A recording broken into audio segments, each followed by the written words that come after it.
بسم اللہ الرحمن الرحیم۔ سبق نمبر 28۔ شیر شاہ سوری۔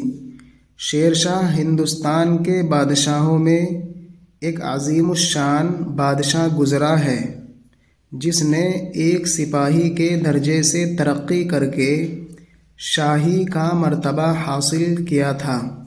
اس کا دادا ابراہیم خان سوری تلاش معاش کے لیے ہندوستان میں وارد ہوا اور مدت العمر امرائے لودھی کی نوکریاں کرتا رہا۔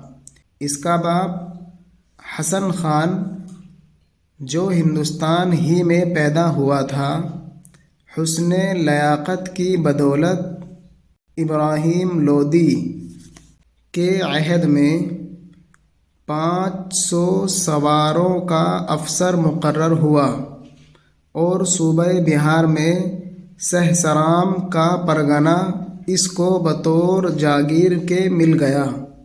فرید خان جو آئندہ شیر شاہ کہلائے گا، عالم جوانی میں باپ کی سختیوں سے ملول ہو کر سہسرام سے جونپور چلا گیا اور وہاں تحصیل علم میں مصروف رہ کر علم ادب اور تاریخ میں اس نے بڑی مہارت پیدا کی۔ آخر منا پرچا کر باپ نے بلا لیا اور جاگیر کے کاموں کا انصرام اس کے سپرد کیا۔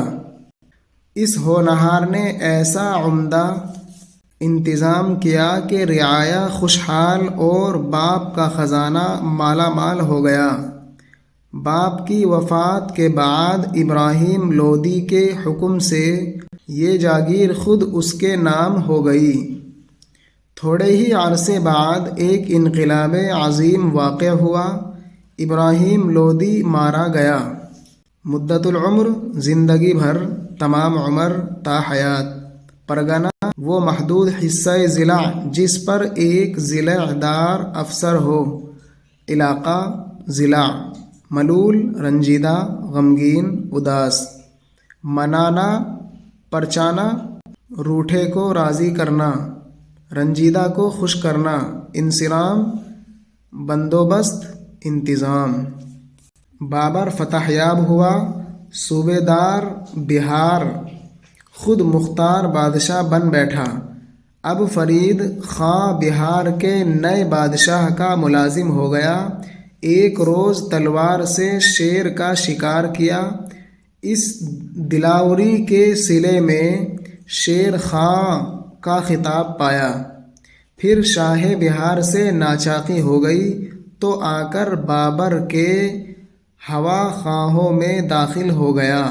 بابری دربار کے رنگ ڈھنگ دیکھ کر اس نے خوب جانچ لیا کہ اگر ہمارے پٹھان بھائی باہمی نزاع کو دور کر کے یک دل ہو جائے تو ان مغلوں کو ابھی دم کے دم میں ہندوستان سے نکال باہر کر دیں۔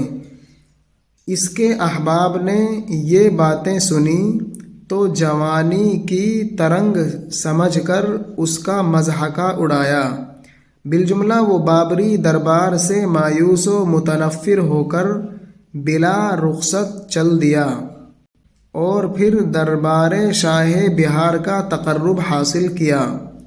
جب شاہ بہار نے عالم فانی سے ملک جاویدانی کی راہ لی تو اس کے جانشین کو خارج کر کے شیر خان نے ملک بہار کو اپنے قبض و تصرف میں کر لیا۔ پھر ملک بنگالہ کی تسخیر پر متوجہ ہوا۔ اسی اثنا میں ہمایوں نے اس پر لشکر کشی کی۔ چند معرکوں میں شیر خان غالب اور ہمایوں مغلوب ہوا، مگر قنوج کی آخر جنگ میں تو ہمایوں نے ایسی ہزیمت پائی کہ پھر ہندوستان میں ٹھہر ہی نہ سکا۔ چاروں ناچار ایران جا کر پناہ لی۔ اب شیر خان بلقب شیر شاہ ہندوستان کے تخت و تاج۔ ناچاقی، انبن، بگاڑ، رنجش، اختلاف، ناموافقت، ہوا خواہ، خیر خواہی. ہوا خواہ میں جو واو ہے سائلنٹ رہے گا، لکھنے میں آئے گا لیکن پڑھنے میں نہیں آئے گا. ہوا خواہ خیر خواہ، بھلائی چاہنے والا. نزاع جھگڑا. فساد تکرار. ترنگ جوش، نشہ، گھمنڈ زور. مضحکہ اڑانا، مذاق اڑانا، ٹھٹھا کرنا. عالم فانی فنا ہونے والا جہاں، مٹ جانے والی دنیا. جاویدانی ہمیشہ رہنے والا، دائمی. تصرف قبضہ، اختیار. تسخیر کرنا، فتح کرنا، قبضے میں کرنا، تابع کرنا. لشکر کشی، حملہ، دھاوا، چڑھائی. معرکہ لڑائی، میدان جنگ.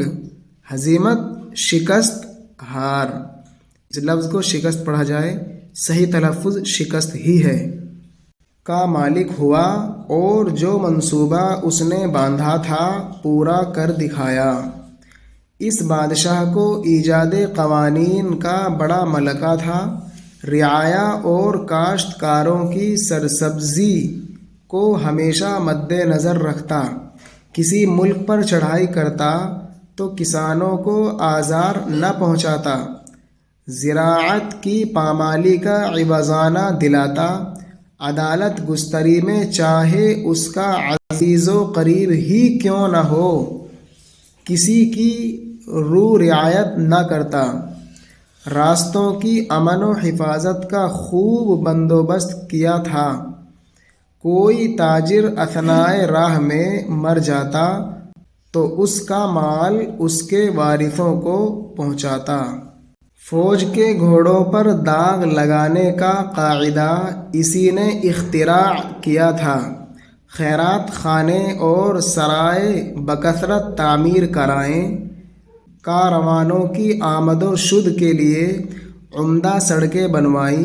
غرض وہ بڑا عالی ہمت، فیاض اور منتظم تھا، مگر کئی معاملوں میں اس نے دغا و فریب بھی کیا جو اس کے اخلاق پر سخت بدنما دھبا معلوم ہوتا ہے.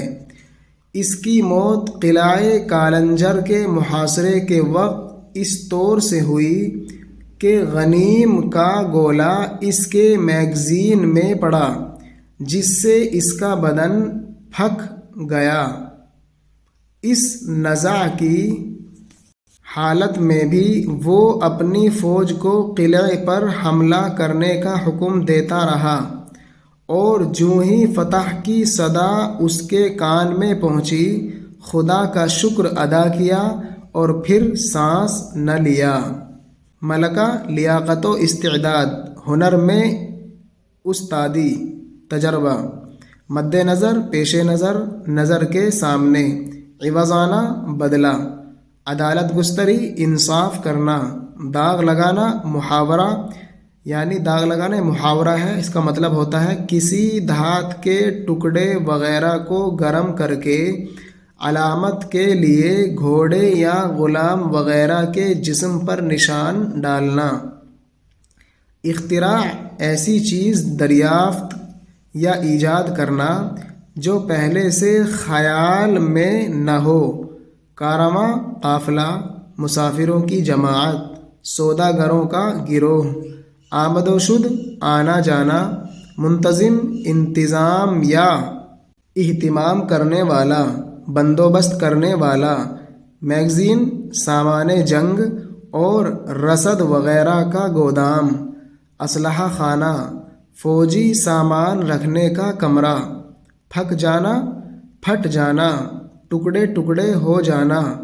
نزع، جسم سے روح کا نکلنا.